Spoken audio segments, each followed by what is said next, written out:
You didn't expect it. The way he switched up on you. One day he's loving, consistent, making promises. The next, cold, distant, silent. It hits hard, doesn't it? But here's the truth no one tells you. What breaks you can also build you if you use it right. The very thing that made you question your worth can become your most powerful weapon if you learn how to confuse him by doing the one thing he never saw coming, pulling your energy back. See, men who play games expect a reaction. They expect tears, texts, begging, long messages, trying to fix it. But what they don't expect is silence, confidence, detachment. That's the power of the unexpected. When you stop trying to win him back and start winning yourself back, everything shifts. He starts to wonder, why isn't she chasing me? And that's where the confusion begins, because your power returns to you. This video isn't about revenge. It's about realignment. It's about using the pain he caused as the pivot point for your glow up. When you confuse him by not playing the game, you flip the whole script. You remind him that losing you wasn't just a moment, it was a mistake. So if you're sitting there wondering what to say or do next, don't. Instead, just watch this. From this moment on, it's not about making him understand your worth. It's about you realizing it first. And once you do, the way you move will speak louder than any words ever could. Let's begin. When a man hurts you, especially someone you trusted, it's natural to start asking yourself why. Was it something you did? Something you didn't say? Were you not enough? These questions spiral. And that's exactly how you end up trapped in a loop of self-blame. But let's pause for a second and shift the lens. Because most of the time, it's not about you at all. It's about him and what's going on inside his mind. Here's the psychology. Some men don't know how to handle intimacy. Real connection scares them, so they seek closeness until it becomes too real. Then they retreat. This push-pull behavior isn't because you're too much, it's because emotional depth triggers something unresolved in them. Maybe it's past trauma, fear of vulnerability, or even ego. But what they do next, distancing, hurting, ghosting, isn't a reflection of your value, it's a reflection of their own emotional immaturity. Others hurt you because they feed on control. They like knowing they can get a reaction. Your tears, your confusion, your anxiety, to someone emotionally unavailable or manipulative, that's fuel. Not because they're evil, but because power gives them validation. In their world, love becomes a game of ego. And if they feel small in their own life, making someone else feel smaller gives them temporary power. And then there's the third type, the one who never intended to hurt you but still did. Why? Because he never truly saw you. He projected what he wanted, got caught up in the moment, and when it became inconvenient, he bailed. It wasn't malicious, but it was careless, and carelessness still leaves bruises. Now here's the part that stings a little. We often tolerate being hurt when deep down we're scared of losing the little we've been given. So we settle, we rationalize. We say things like, he's just going through something, or maybe he'll come back around. But listen carefully, he hurts you because he knows you'll stay. That's the hard truth. When a man knows he can disrespect you and still have access to you, the cycle continues. Not because he's always aware of what he's doing, but because he's never been forced to face the consequences of it. The antidote to this isn't revenge, and it's not giving him a taste of his own medicine. It's choosing to break the cycle completely. It's recognizing the moment he hurts you as the moment you wake up, not fall apart. Because once you understand the why, you stop personalizing the pain. You stop asking, what's wrong with me, and start asking, why am I giving so much to someone who gives so little? Here's something to remember. Hurting someone who loves you is easy when that person doesn't know their worth. So the real shift begins not with him changing, but with you realizing you never needed to be hurt to be loved. You never needed to be confused to feel connection. Healthy love does not leave you guessing. It does not disappear. It does not make you feel small. And once you see that clearly, the game ends, the confusion ends, and your healing begins. You're not weak for caring. You're not stupid for falling, but you are powerful when you decide that being hurt is no longer acceptable, no matter how much you wanted it to work. And that power, That's the energy that confuses him the most. Let's keep going. You're about to learn how to respond with silence, grace, and strength, the kind that makes him wonder what happened while you're already moving on. There's a moment right after he hurts you where your instincts scream to react, to text him back, to confront him, to explain how much he's hurt you, to make him understand, because it feels like if you just say the right thing, he'll snap out of it. He'll realize your worth. He'll fix it. But here's the hard truth. Reacting gives him power. It shows him you're still emotionally invested, and that gives him the upper hand every time. That's why the most unexpected and powerful move you can make isn't a loud one, it's silence, stillness, zero reaction. When you stop reacting, something interesting happens. He becomes unsure. He starts to question. He expects a text, a rant, a breakdown. But when it doesn't come, that's when he starts thinking, why isn't she mad? Why isn't she chasing me? Has she moved on? That silence isn't just empty space. It's psychological pressure. It disrupts his pattern. Because up until now, he's always known exactly how you'd respond. See, a man who plays with your emotions thrives on your reaction. That's how he knows he still has access to your heart, your energy, your peace. Every time you explain, justify, or plead for clarity, you're giving him a front row seat to your vulnerability while he stands emotionally guarded. But when you step out of that dynamic and choose to not give him anything, not your attention, your explanation, or your energy, he feels that shift deeply. And it confuses him, not because you're playing a game, but because you stopped playing his. Stopping your reaction isn't about being cold or pretending you don't care.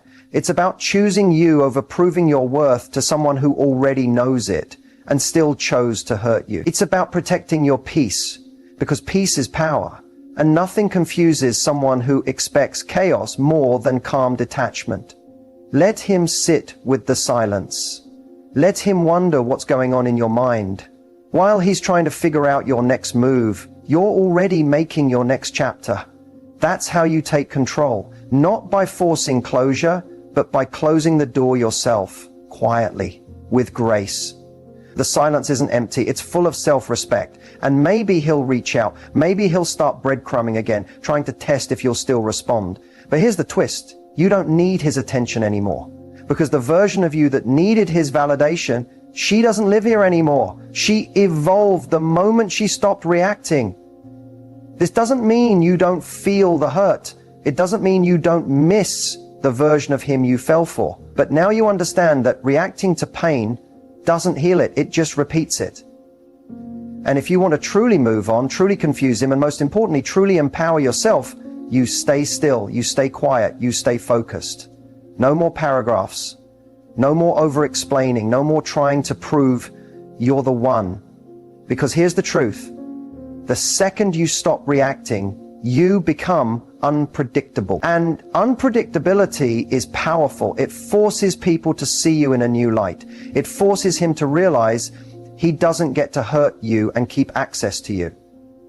That's what makes him confused. That's what makes him feel the consequences. So don't speak, don't chase, don't explain. Let your silence be the loudest thing he hears. Silence is not just the absence of sound. When used with intention, it's a weapon, a boundary, a message louder than words could ever deliver. And when a man hurts you, whether by ghosting, pulling away, breadcrumbing, or playing mind games, your silence can completely flip the power dynamic. That's what we call the silence flip. Here's what most people get wrong. They think silence is passive, that it's giving up, that by not responding, they're letting the other person win. But what if I told you that your silence is actually you taking back the driver's seat? The silence flip strategy isn't about punishing him. It's about redirecting your energy inward, and in doing so, shaking his entire perception of you. When a woman who used to react suddenly goes quiet, the shift is magnetic. It makes him stop in his tracks. Because now, you're not feeding his ego. You're not giving him the emotional payoff he's used to. The texts, the crying, the late night, I just need to understand calls, all gone. And suddenly, he's not so sure of his control anymore. This silence is calculated, it's calm, it's rooted in self-respect, and it's confusing, especially to a man who thought he had you figured out. The silence flip works because it activates something powerful, curiosity. People don't miss what they take for granted, they miss what suddenly becomes unavailable. When you stop explaining yourself, stop giving updates, stop checking in, he starts wondering, where did she go? Why is she reacting like before? Is she seeing someone else? Has she moved on? And even if he doesn't reach out right away, he feels the shift. That's the flip. You went from predictable to unpredictable, from emotionally open to emotionally protected, from available to untouchable. He no longer has the emotional access he once had, and that's unsettling because for the first time, he's no longer in control of the narrative. But here's where the real magic of the silence flip comes in. It's not about him at all.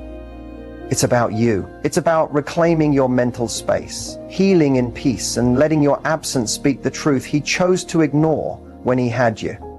Because silence doesn't mean you're weak. It means you're done performing, done proving, done participating in a one-sided connection. Silence gives you the space to hear yourself again. It helps you stop chasing closure and start creating clarity on your own terms. It's where your standards rise, where your energy shifts, where you remember that you never had to beg to be understood, you just needed to be respected. And don't be surprised if after a while he comes back, texting, calling, saying he's been thinking. That's not love, that's confusion. That's him feeling the loss of your presence, not a change of heart. So ask yourself, do I want someone who only values me in my absence? Or someone who shows up while I'm still here? The silence flip strategy is simple, but it's not easy because it takes emotional discipline. It takes choosing peace over chaos, power over ego, and self-respect over temporary validation. But once you master it, something beautiful happens. You stop waiting for a text. You stop needing the apology. You stop wondering if he'll come back. Because suddenly you don't want him to, not if he has to lose you first to realize what he had. That's the real power of silence. That's the flip.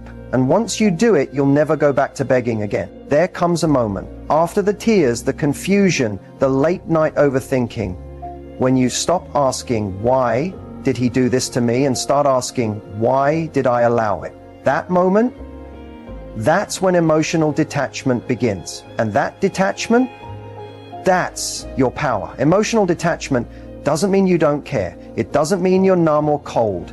It means you're finally choosing yourself over the chaos. It means you're no longer tied to the outcome, to the hope, to the fantasy of what it could have been. You're seeing things clearly, maybe for the first time, without excuses, without filters, without illusions. When you're emotionally attached to someone who's hurting you, everything they do has the power to break you. One word, one silence, one shift in tone, and suddenly your whole mood crashes. That's not love, that's dependency. That's giving someone else full control over your inner world. But when you detach, you take that control back. You stop checking your phone, you stop decoding mixed signals, you stop justifying bad behavior. Why? Because your peace matters more than their presence. That's what detachment really is. Choosing peace over the performance of a relationship that isn't real anymore. Here's the truth. When you detach emotionally, you no longer need him to change in order for you to be okay. You stop needing closure because you become the closure. You stop needing apologies because you give yourself the forgiveness. You stop needing to be chosen because you realize you've always had the power to choose yourself. And here's where it really confuses him. Because emotional detachment is silent. You don't announce it, you don't post about it, you don't even have to block him. You just shift your energy and he feels it. He might not be able to explain it, but suddenly your vibe is different. You're no longer available. Not emotionally, not mentally, not spiritually. He'll try to test it. He might throw out a text to see if the hook is still there. He might compliment you out of nowhere. He might act like nothing happened. But this time, you're not moved. You don't jump to respond. You don't read between the lines. You don't react because you're not chasing connection. You're protecting your energy. And that's what emotional detachment gives you. Freedom. The freedom to walk away without needing him to validate your decision. The freedom to stop begging for the bare minimum. The freedom to stop shrinking yourself just to keep someone else comfortable. This is where your confidence starts rebuilding, not the loud kind, but the quiet confidence that says, I know who I am and I won't accept less. That's the energy that shakes him. That's the energy that makes him question how he ever thought he could lose you and still sleep peacefully at night. You don't get there overnight. Emotional detachment is a process. You'll slip, you'll miss him, you'll romanticize the good moments, but each time you catch yourself and come back to reality, that's strength. It's healing, that's you rising, and eventually you'll feel it, peace, the kind that doesn't need closure, attention, or a second chance. The kind that comes from knowing you're no longer tied to someone who didn't see your worth the first time. So when he says, you've changed, smile, say nothing, because he's right. You have changed. You're no longer emotionally available for chaos. You're emotionally invested in yourself. And that is the purest form of power. What makes you truly irresistible isn't your looks. It's not how many compliments you get or how many men want your attention. It's not your outfit, your body, or how well you can flirt. Real, magnetic, lasting irresistibility, the kind that makes someone regret losing you, comes from something much deeper, how you carry yourself when you know your worth. A woman becomes irresistible the moment she stops trying to be chosen and starts choosing herself. The moment she's no longer available for anything that feels like confusion, inconsistency, or emotional games. When you embody self-respect, it radiates. It's in your silence, your boundaries, your calm reactions. It's in the way you no longer chase energy that drains you. Men are drawn to beauty, sure, but they're held by something stronger, energy. And the most powerful energy you can carry is one that says, I like you, but I don't need you to validate me. That detachment, that confidence, that presence that says, I'm already full, and anything extra has to match my peace. That's what makes you unforgettable. You become truly irresistible when you stop trying to be the one for someone who doesn't even know what they want. You become magnetic when you live in alignment, when your words, your actions, and your standards all say the same thing. I love myself too much to settle. It's not about playing hard to get, it's about being hard to access, because your energy is no longer freely given. When a man senses that he doesn't just get access to you, that he has to earn it, protect it, and respect it, you shift from an option to a standard. That's when he starts to see you differently. That's when confusion turns into desire. Not because you chased him, but because you stopped chasing anyone. Irresistibility comes from emotional independence. You're not afraid to walk away. You're not waiting for someone to see your value. You're not stuck in potential. You're living in reality. And the reality is this: when you start showing up for yourself the way you once showed up for him, everything changes. Your glow hits different. Your silence feels heavier. Your presence becomes a privilege. And here's the plot twist. Once you step into that energy, the people who took you for granted start to notice. They always do. But by then, you'll realize the real reward wasn't them coming back. It was you coming back to yourself. Stronger, wiser, softer, but with sharper standards. What makes you truly irresistible isn't your ability to win him back. It's the quiet confidence that says, I would have given you everything, but now I'm giving it to me. It's your ability to stay kind, stay graceful, but never beg, never lower, never shrink. So if you're wondering how to confuse him, how to get under his skin, how to make him realize what he lost, stop focusing on him. Focus on rising so beautifully that he has no choice but to feel your absence. Let your energy say everything. Your words don't. Because when you love yourself the way he should have, with consistency, presence, respect, and depth, you become the version of you that no one forgets. That's what makes you truly irresistible. If there's one thing Matthew Hussey teaches better than anyone, it's that your mindset is your power. It's the root of your standards, your relationships, your boundaries, everything. And the biggest shift you can make isn't about becoming more attractive to men. It's about becoming more connected to your value, with or without them. That's the Matthew Hussey mindset shift. You don't chase love, you attract it by being fully aligned with who you are. This shift starts when you stop asking, why doesn't he want me? And start asking, why do I want someone who makes me question my worth? That alone changes the entire energy of your dating life, because instead of focusing outward, analyzing his actions, decoding mixed signals, wondering if you're enough, you start focusing inward. You start asking better questions. Does this situation make me feel safe, seen, valued? Matthew often says, people treat you how you train them to. And that means your silence, your boundaries, your walk-away game, it all teaches them something. When you accept inconsistency, you teach someone that's all they need to give you. But when you detach from needing them and elevate your standards, they either rise to meet you or fall out of your life. The beauty of this mindset is that it gives you control back without needing to control anyone else. You stop trying to fix, change, or convince. You let people show you who they are, and when they do, you believe them. You no longer need to rewrite the story or hold on to hope. You trust reality. That's where peace begins. And here's what's really powerful. When you embody this energy, you start attracting people who reflect it. People who don't ghost, breadcrumb, or play games. People who show up. But that only happens after you make the internal shift. Not when you learn tactics, not when you memorize responses, but when you live and breathe self-worth. When you love yourself enough to say, I want love, but not at the cost of my dignity. The Matthew Hussey mindset is not about playing hard to get. It's about being hard to forget, because of how deeply you love yourself, because of how rare it is to find someone who's emotionally intelligent, grounded, and unwilling to settle for surface-level attention. It's about understanding that chemistry is not commitment, that just because someone feels good in a moment doesn't mean they're good for your life. It's knowing that your time, your peace, and your love are investments, not giveaways. It's also about owning your role, not blaming every man, not staying stuck in victimhood, but asking, how did I abandon myself while trying to keep him? That's not self-blame, that's self-awareness.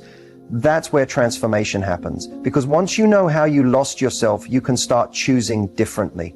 And when you fully adopt this mindset, confusion disappears. You're no longer wondering if someone likes you. You're asking, do I like how I feel around them? You're no longer hoping they choose you. You're choosing yourself and letting everything else align from there. That's the shift. From scarcity to abundance, from chasing to attracting, from needing love to embodying it. The Matthew Hussey mindset isn't a trick. It's a lifestyle, one that turns heartbreak into clarity, silence into strength, and self-respect into your new baseline. Because at the end of the day, the relationship you build with yourself sets the tone for every relationship that follows. And that's unshakable. When someone hurts you, your first instinct might be to make them understand what they did. You want them to see the pain, to realize what they've lost. You want an apology, a change in behavior, some kind of sign that they finally get it. But the truth is, the most powerful way to let a man feel your absence isn't through words. It's not through confrontation. It's not through proving anything. It's through your disappearance. Let him feel the loss. Not by yelling, not by posting quotes on your story, not by sending a message at 2 a.m., but by removing your energy completely. That's the real consequence. That's the reality check. And that's when it hits him hardest. Because most men who play games, breadcrumb, or disappear without explanation, they don't expect you to walk away for good. They expect you to pause, cry, maybe distance yourself for a bit, but eventually come back. They think the door will always be open, even if it's just a crack. So when you close it quietly, without drama, without warning, and without begging, that silence becomes deafening. This isn't about revenge. This is about respect for yourself. You let him feel the loss by letting go completely, not checking his page, not asking mutual friends, not relapsing into old conversations when he decides to reach out with, hey, you good? You don't owe him a reaction. You don't owe him a breakdown. You don't owe him access. What you owe is you. Your own healing, your own evolution, and your own peace. And while he's out there thinking you're still in your feelings, still waiting for him to get it together, still attached to the version of him you loved, you're already becoming someone he wouldn't recognize, someone he can't reach anymore, someone who doesn't just glow differently, but lives differently. Letting him feel the loss means you stop explaining your worth and start embodying it. You walk away without the need to be seen, heard, or understood, because you understand yourself. And that's what creates the shift. That's what he remembers when he's lying awake at night, realizing your silence isn't temporary, it's permanent. He'll replay your last conversation. He'll revisit your photos. He'll think about how you were the one who showed up, stayed loyal, gave your best, and how he took it all for granted. And while he's finally beginning to feel the loss, you're already in your next chapter. Letting him feel the loss means you stop negotiating your standards. You stop waiting to be chosen. You stop trying to make someone see what was right in front of them. Because here's the truth. When you were in his life, you gave love freely. You gave depth, care, presence, and if that wasn't enough for him, no amount of proving will ever change that. But your absence? That speaks in a language the ego understands. That's the plot twist. Not anger, not revenge, just detachment. You stop being an option the moment you start treating yourself like the only priority. And when you do that, you don't have to make him regret losing you. He just will. Not because you forced it, but because your absence became louder than any apology he never gave. Let him sit in that space. Let him remember what it felt like to have you and lose you. You don't have to chase closure. You are the closure. You made it to the end of this journey, and that alone speaks volumes. It means you're not here to stay stuck. You're not here to keep repeating the same cycles, chasing the same unfulfilling patterns. You're here because deep down, you know you deserve better. And not just better from someone else, but better from yourself. This is your moment to reclaim every part of you that you gave away too easily. The pieces you handed over while hoping to be loved. The energy you poured into people who didn't know how to receive it. The love you gave so freely, thinking that maybe, just maybe, it would finally be enough. But here's the truth. It was enough. You were enough. They just weren't capable of meeting you where you stood. You are not hard to love. You are just no longer available for anything that makes you feel less than whole. That's your new standard. That's your power. And it starts right now. No more shrinking. No more over-explaining. No more waiting on someone to treat you right. You are not a placeholder. You are not a second choice. You are the blessing, the kind of woman who brings peace, passion, depth, and loyalty. Anyone who can't recognize that doesn't belong in your space. And remember, healing is not about never feeling pain again. It's about learning to protect your peace even when the pain visits. It's about moving through life with softness and strength at the same time. You don't need to harden your heart to heal. You just need to become unavailable for disrespect. Your journey from pain to power is not linear. Some days you'll feel triggered. Some nights you'll miss him. But healing isn't about never missing them. It's about missing them and not going back. That's growth. That's grace. That's you rising. This is not the end of your story. This is the beginning of your new chapter. The one where you're no longer waiting for someone to make you feel chosen. You're choosing yourself again and again until the right person sees you and says, I choose you too, fully and without hesitation. Until then, you don't sit in loneliness. You sit in peace. You build, you grow, you fall in love with your life. You become the version of yourself you once thought you needed someone else to complete. The power was never in getting him back. The power was in getting you back. So if no one has told you this today, you're doing better than you think. You're healing, you're evolving, and you're worthy of a love that doesn't leave you guessing. Keep rising, keep glowing. Keep choosing you. This isn't the end. This is your rebirth, and the best is yet to come.